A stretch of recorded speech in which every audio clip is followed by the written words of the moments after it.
Good morning students. आज हम फिर लेकर आए हैं इकोनॉमिक्स की क्लास। पिछले क्लास में हमने पढ़ा था यूटिलिटी कितने प्रकार की होती है और लॉस पढ़े थे, law of marginal utility, law of diminishing marginal utility. अब उसके आगे का हम पढ़ रहे हैं। तो आज हमारा टॉपिक है इनडिफरेंस कर्व एनालिसिस, उदासीनता वक्र विश्लेषण। पहले हम जानते हैं कि उदासीनता वक्र विश्लेषण क्या है। तो उदासीनता वक्रों को हम तटस्थता वक्र या समसीमांत वक्र भी कहते हैं। क्या कहते हैं? तटस्थता वक्र या समसीमांत वक्र के नाम से भी जाना जाता है। अब उदासीनता वक्र क्या है?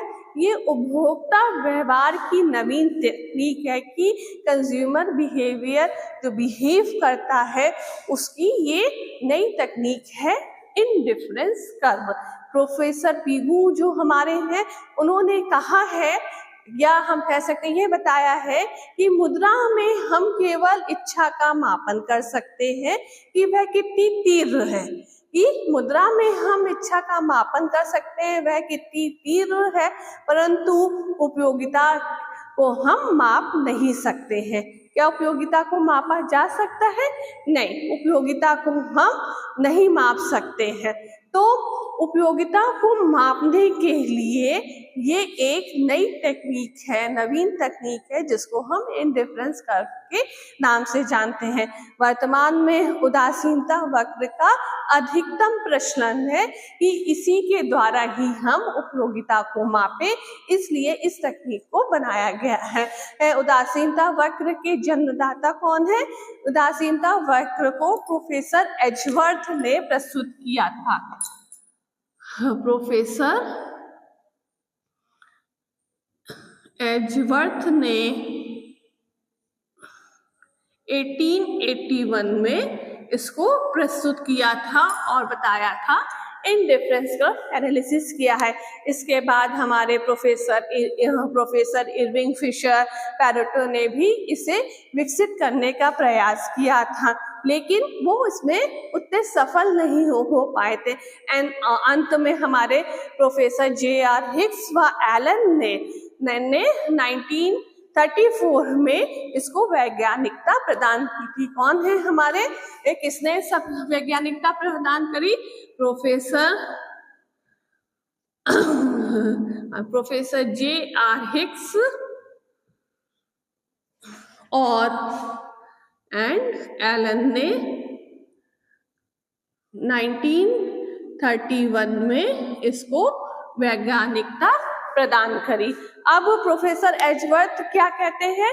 वो पहले अर्थशास्त्री थे। प्रोफेसर एजवर्थ पहले अर्थशास्त्री थे जिन्होंने कहा था कि उपयोगिता की निरपेक्ष माप असंभव होने के कारण, क्या है? उपयोगिता की निरपेक्ष माप असंभव होने के कारण यह कहना कठिन है कि किस वस्तु से किसी व्यक्ति को कितनी उपयोगिता प्राप्त हुई है, कि किसी व्यक्ति को किसी वस्तु से कितनी उपयोगिता प्राप्त हुई है। अब तो ये हमारा उदासीनता वक्र का इंट्रोडक्शन था कि किसने प्रस्तुत किया और किस कारण से उदासीनता वक्र प्रस्तुत किया। अब इसकी हम परिभाषा देख लेते हैं कि इसकी क्या परिभाषा है। तो परिभाषा देखेंगे हम लोग, तो ये हमारा है कि उदासीनता वक्र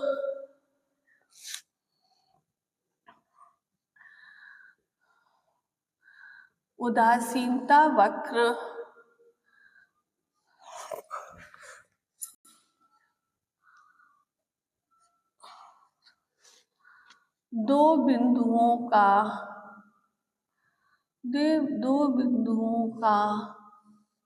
बिंदुपथ है।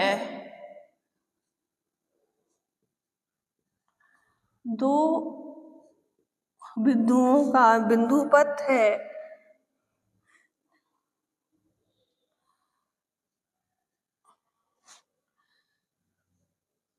जिसके बीच उपभोक्ता उदासीन रहता है। उदासीन रहता है।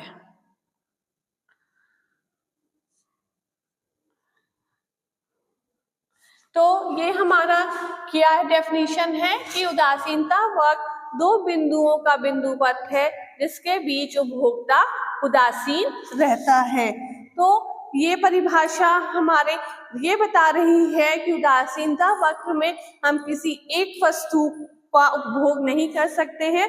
उदासीनता वक्र में हमें दो वस्तुओं के उपभोग से उपयोगिता को पता लगाते हैं। जैसे एग्जाम्पल ले लीजिए कि अगर हमें किसी दो फलों का, सेब और संतरा दोनों का उपभोग करना है, तो हम उनमें से किन वस्तुओं को किस समय कितनी मात्रा में लेंगे कि हमें उसके कॉम्बिनेशन को चुनना है कि हमें उन दोनों से समान संतुष्टि, समान उपयोगिता प्राप्त हो।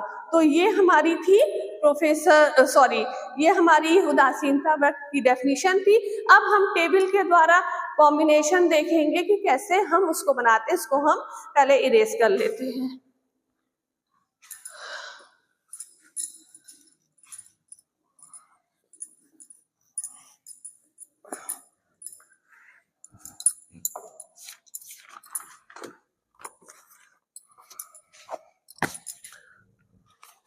अब हमने यहाँ पर यहाँ पे कॉम्बिनेशन लिख रहे हैं।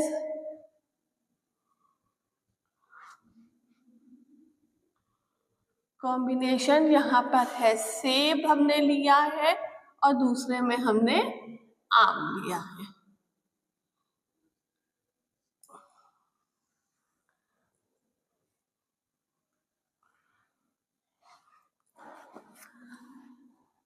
तो प्रथम कॉम्बिनेशन, द्वितीय कॉम्बिनेशन,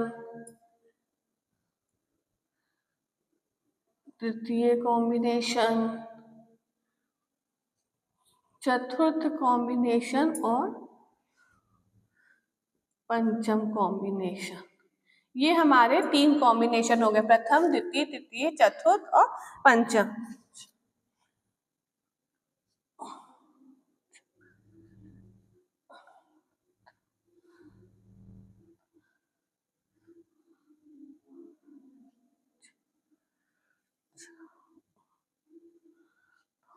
तो ये देखिए, ये हमारा क्या है, ये कॉम्बिनेशन है। पहले हमने क्या लिया, पहले कॉम्बिनेशन में हमने सेब की 2 मात्रा ली है, 2 सेब हमने लिए और आम की हमने 10 मात्रा ली है। द्वितीय कॉम्बिनेशन में हमने सेब की 4 मात्रा, आम की 8, ऐसी तरह से करके तृतीय में सेब की 6, आम की भी 6, चतुर्थ में 8 और उधर 4 और पंचम में 10 और आम की 2 मात्रा हमने सेवन करी है। तो इस कॉम्बिनेशन से हमें क्या पता चल रहा है, ये हमने संयोग किसके, संतरे और आम और सेब के कॉम्बिनेशन को हमने यूज किया है। तो इस संयोग में उपभोक्ता किसी भी चाहे प्रथम संयोग को चुन सकता है। तो उसको ये समझ में आ रहा है कि हमें सेब लेने से 2 उपयोगिता प्राप्त हो रही है, आम लेने से हमें 10 उपयोगिता प्राप्त हो रही है। और पंचम संयोग भी वो चुन सकता है कि उसको सेब से 10 उपयोगिता प्राप्त हो रही है और आम से 2 उपयोगिता प्राप्त हो रही है, या वो तृतीय संयोग को भी चुन सकता है जिससे उसको समान उपयोगिता प्राप्त हो रही है, वो है 6 और 6। तो ये हमारा था उदासीनता वक्र। अब इसके आगे हम पढ़ेंगे आगे के क्लास में। आज के लिए इतना ही। Thank you.